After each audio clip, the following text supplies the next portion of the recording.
मगर हिंदुस्तान किसी एक सोच का नहीं है। अगर हम ये कहें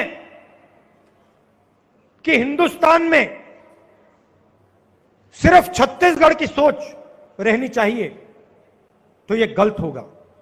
अगर हम ये कहें कि भाई हिंदुस्तान में सिर्फ एक प्रदेश की या एक विचारधारा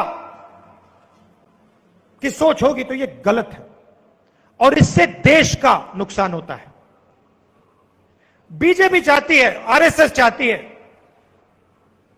कि उनकी विचारधारा जो हिंदुस्तान में एक विचारधारा है,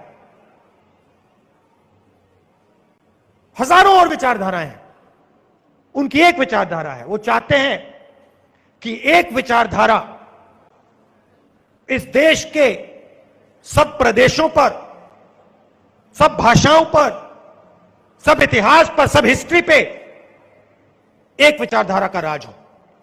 और मैंने कल पार्लियामेंट में कहा यह कभी नहीं हो सकता है।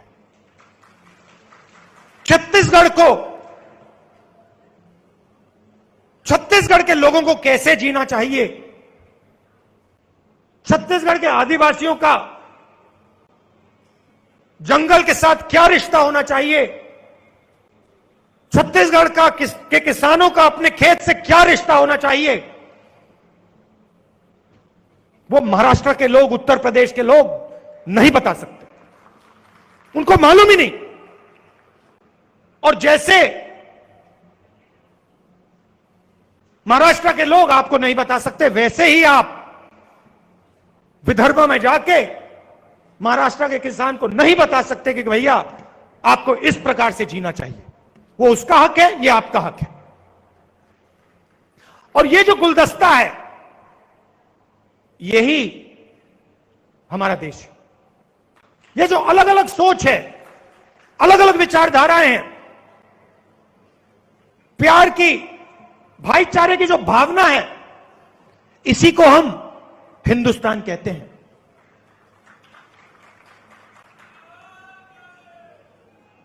और इसी हिंदुस्तान पर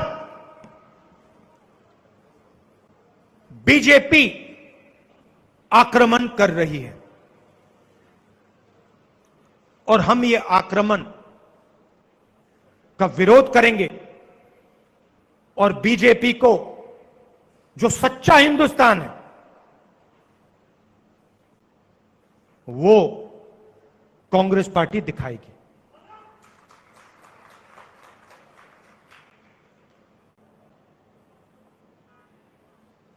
एक धर्म को दूसरे धर्म से लड़ाते हैं और बाहर, हिंदुस्तान के बाहर जो शक्तियां हैं वो हमारी ओर देखती हैं और कहती हैं कि हिंदुस्तान कमजोर हो रहा है। चाइना की सेना लद्दाख में इसीलिए घुस पाई कि बीजेपी ने, हमारे प्रधानमंत्री ने उनके घुसने के बाद देश को कहा कि कोई अंदर नहीं आया। मेरा कहना है हमारा काम, देशभक्ति का काम देश को मजबूत करने का होता है, देश के गरीब लोगों की मदद करने का होता है, देश को एक साथ जोड़ने का होता है, नफरत फैलाने का नहीं, देश को कमजोर करने का नहीं। और इसीलिए यह विचारधारा की लड़ाई है। यह एक पार्टी और दूसरी पार्टी के बीच में लड़ाई नहीं है, यह विचारधारा की लड़ाई है। छत्तीसगढ़ में नेशनल लेवल पे सबसे बड़े उद्योगपतियों की मदद होती है, मगर जो हमारा स्मॉल और मीडियम इंडस्ट्री वाला है जो छोटा व्यापारी है उसको नोटबंदी, गलत जीएसटी, कोरोना के समय मदद नहीं दी जाती है। और इसलिए मुझे काफी खुशी हुई कि आज जो आपने मुझे दिखाया, हर डिस्ट्रिक्ट से जो आपके प्रोडक्ट्स हैं, जो आपका ज्ञान है, जो आपकी हिस्ट्री है, जो आप अपने हाथों से बनाते हो, उसको बनाने में सरकार आपकी पूरी मदद करने की कोशिश कर रही है। हर डिस्ट्रिक्ट में जो आपकी स्किल्स हैं,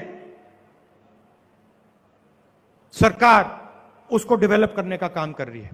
और मैं चाहता हूं, चीफ मिनिस्टर जी, मैं चाहता हूं कि जो आपने बात बोली,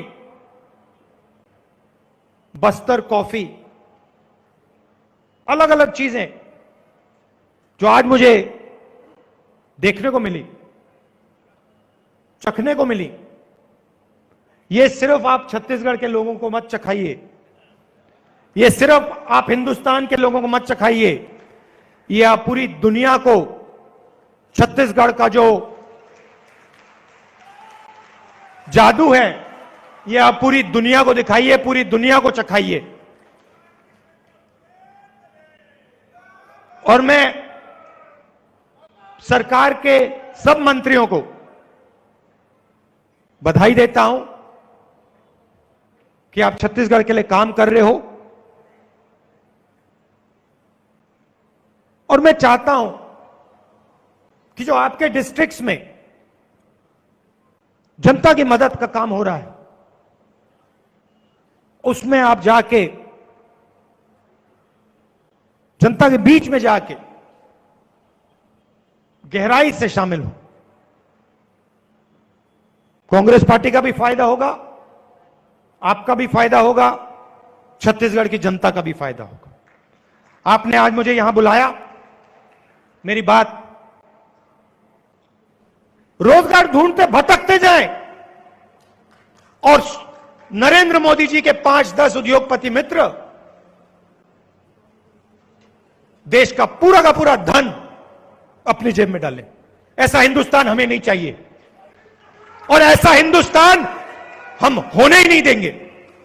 अगर इस देश में प्रगति होगी तो सबकी प्रगति होगी, 2, 3, 4, 5 उद्योगपतियों की नहीं, सबकी होगी। ये हम में और उनमें फर्क है। और आज छत्तीसगढ़ में हम बहुत बड़ा कदम उठाने जा रहे हैं। हमने आपसे पहले वायदा किया था 2,500 रुपए, चाहे कुछ भी हो जाए, छत्तीसगढ़ के किसान को मिलेगा। और हमने करके दिखाया है। और चुनाव के समय हमने नेताओं से बात की थी और उस समय हमने कहा था कि किसान के साथ हमारे प्यारे मजदूर भी काम करते हैं और अगर हम किसानों की मदद करते हैं तो फिर हमें छत्तीसगढ़ के गरीब मजदूरों की भी मदद करनी पड़ेगी। और यह पहला कदम है। यह मत सोचिए, छत्तीसगढ़ के गरीब लोगों को यह नहीं सोचना चाहिए कि बात यहीं अटक जाएगी। बात यहां नहीं अटकेगी। यह पहला कदम है। आपका धन है, यह धन हम आपको वापस दे रहे हैं। चीफ मिनिस्टर ने कहा 6,000 रुपए साल के 3 किश्तों में। बघेल जी थोड़ा बढ़ा दीजिए, थोड़ा सा बढ़ा।